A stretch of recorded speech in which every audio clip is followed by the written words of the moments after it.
Yeah, it wasn't ideal to lose 10 for 60 odd there in the last two sessions of the day, but I thought the way that we fought back really well in that last 17 overs to have them 3 down. Obviously 320 is still a significant lead or deficit for us, but I thought the way that we fought back then was really positive.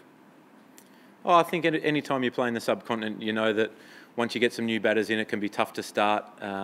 Pakistan obviously get up and about when they get some wickets, so it's about probably just identifying that and being a little bit more patient and a little bit more calm when you first come to the crease. But they bowled exceptionally well also. Bilal on his debut, I think 6 fours, it was very good today.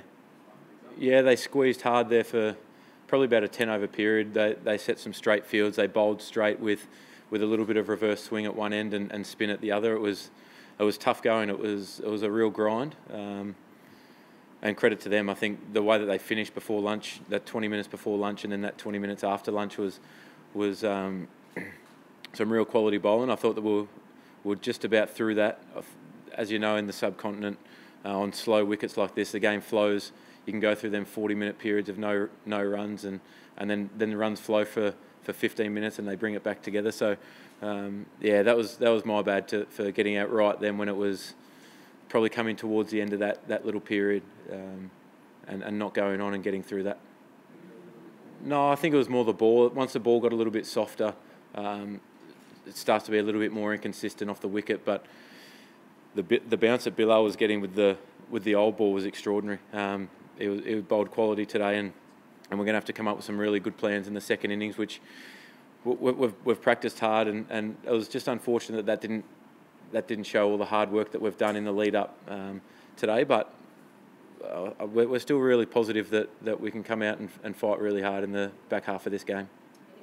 Yeah, Pakistan bowled beautifully. I think the way that they really controlled the run rate and squeezed us through that, like we said before, just before lunch and just after lunch, they bowled extremely well and put us under a lot of pressure. And you know, once you get new batters at the crease in these conditions, it can be really, really tough. So it's something that we've got to work on, but I'm sure that second innings we'll fight as hard as we can.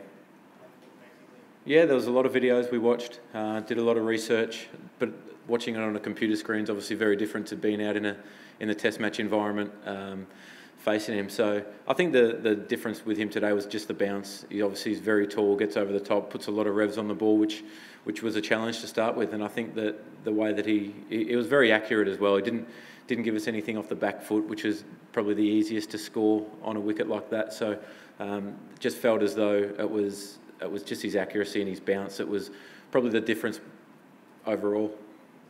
It's been a grind, hasn't it? It's 170 overs in the field and then strap the pads on. It's been good fun though. It's obviously something I've waited a long time for and wouldn't change it for anything. I mean, it'd be nice if we were 330 in front and not behind, but we're still going to fight hard. We'll fight as hard as we can and scrap and try and find a way to get out of this hole and put ourselves in a position that potentially we can win the game still.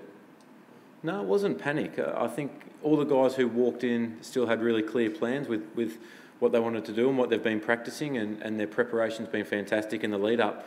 It's just a different environment when you walk out and there's guys all around the bat, which is tough to replicate in the nets and things like that. And a guy who's a very tall off spinner getting a lot of bounce, which it's hard to replicate that. But guys still had really good plans, and your first 20 and 30 balls in these conditions are obviously your most vulnerable. It's just about being patient, making sure that we're still making good decisions, and when we get that opportunity to go on, and like myself and Aussie today, not really going on and getting huge scores, that probably leaves us hanging a little bit, and that's both of our responsibility to really kick on and not open up both ends of the game and allow them to be bowling at new batters all the time. I think that was probably the biggest mistake we made today.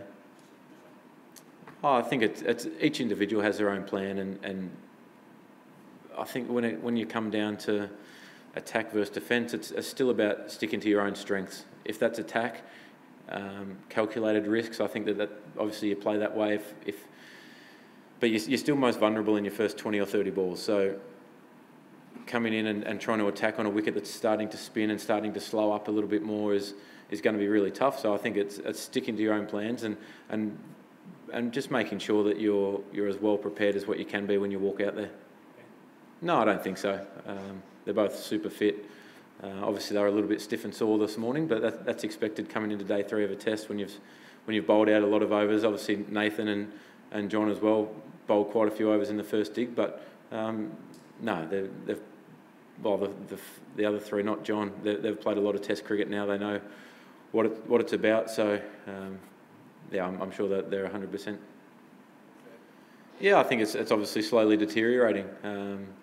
There's getting some foot marks up each side, which give both spinners, Yasir and Bilal, John, Nathan, all some targets to hit out there. And we saw when we were accurate towards the end there, we got rewarded. And to have them 3 down is a really positive effort for us towards the end. I think it would have been easy for us to let the game drift on, and they end up none for 60 after 17 overs, and the game's gone then. But the way that we fought really hard then and put a bit of a dent in Pakistan still gives us some hope going into the last 2 days. Hopefully 325. That'll be nice. No, I mean, we haven't talked about any kind of target. I think that when we do have an opportunity to bat again, it's about assessing the conditions and just batting. And if that means that we get ourselves into a position on day 5 to win the test, then we'd love that. If not, it's about grinding out and grinding and doing our best. Yeah, I think with 2 left arm quicks in the game, both sides of the wicket are starting to get a little bit rough. Obviously, Yasir bowled a lot around the wicket early to Aussie, which looked difficult to start against. We saw then, though, once he got into a good rhythm, Aussie had some good plans to him. He started to get on top of him a little bit, and then Yasir had to change as well. So I don't think the rough, obviously it will play a part in the game, but I don't think that it'll be enough to really worry our left-handers. I think that the plans that they've got in place are going to be really solid for the second dig.